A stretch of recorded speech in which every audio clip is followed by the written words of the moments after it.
Il y a des chiffres plus secrets, plus énigmatiques que d'autres par leur lien avec les grandes lois universelles.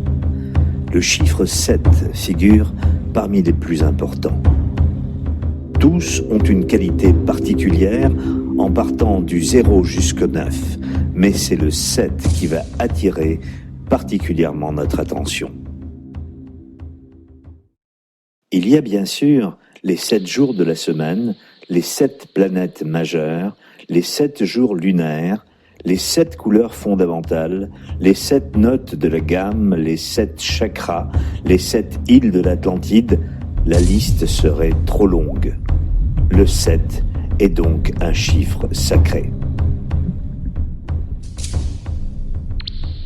Pour les Égyptiens, le chiffre 7 symbolisait la vie éternelle. Et certains y ont vu, à juste titre, une analogie avec la lettre grecque Z, qui est par sa forme un double 7, que l'on retrouve dans la foudre du dieu Zeus, dieu du ciel et de la destinée, l'œil qui voit tout. Ce double 7 formant un 7 à l'endroit et l'autre à l'envers, donc le Z, représente le feu du ciel, cette énergie primordiale dont l'expression la plus basse est l'électricité. Une étude sur cette énergie du ciel pourrait nous conduire très loin, et ce n'est pas par hasard que les plus grandes constellations, pour l'enseignement sacré, ne sont autres que la Grande Ourse et la constellation des Pléiades, comportant chacune 7 étoiles. Cette même tradition hermétique nous dit que ces amas stellaires sont de la plus grande importance pour notre évolution humaine. C'est peut-être pour cela qu'Hippocrate écrivait « Le chiffre 7 tendait par ses vertus occultes à l'accomplissement de toutes choses, tout autant qu'à être le dispensateur de la vie et la source de tous ces changements. Il dispense la vie et le mouvement, il influence jusqu'aux êtres célestes. »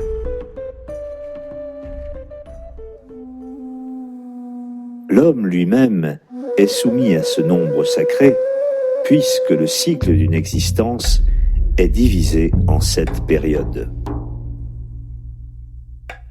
Ainsi, on peut constater que les premières dents d'un enfant poussent généralement vers le 7e mois de sa vie et tombent vers l'âge de 7 ans. À 14 ans, 2 fois 7, c'est l'âge de la puberté. Vers l'âge de 16 ans, les facultés mentales et vitales commencent à se développer pour s'achever vers 21 ans, 3 fois 7. Enfin, c'est à 28 ans, 4 fois 7, qu'un être humain est dans l'expression totale de sa force.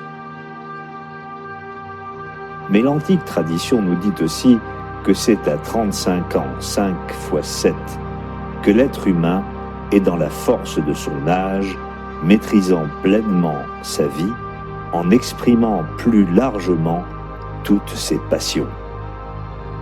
On pourrait continuer ainsi sur tout le chemin de la vie et parler ensuite de la maturité spirituelle. Le nombre 7 est donc très important, aussi bien dans la structure humaine, terrestre que galactique. Nous le retrouvons dans la Bible comme étant si sacré qu'il symbolise le repos de Dieu, le jour du sabbat pour les Juifs et les chrétiens. Comme je le mentionne dans mon livre Le choix Atlante, cette connaissance donnée aux Juifs vient d'une longue tradition issue de l'Inde via Sumer et la Chaldée.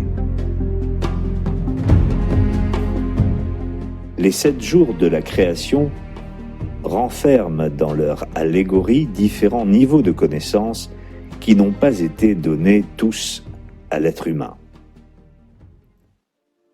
Aussi, Rien n'est supposé ou inventé dans l'enseignement hermétique. Tout répond à des lois et des règles très précises qui ne supportent ni l'approximation, ni le délire de théories fumeuses dont notre 21e siècle se repaît via le New Age. Un marteau ne fait pas un charpentier, tout comme l'adhésion à une théorie sans base initiatique ne fait pas un initié.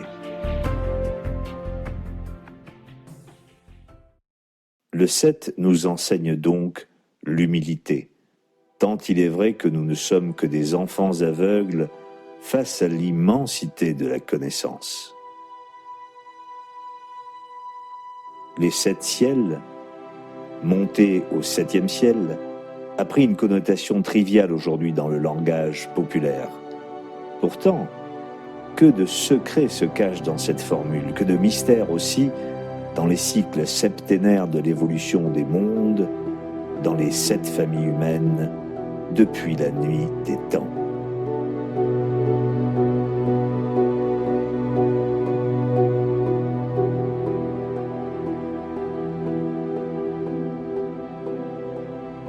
Nous pourrions ainsi tourner d'autres pages du grand livre de Thoth, mais chacun de nous ne peut le faire qu'au prix d'efforts vers plus de lumière.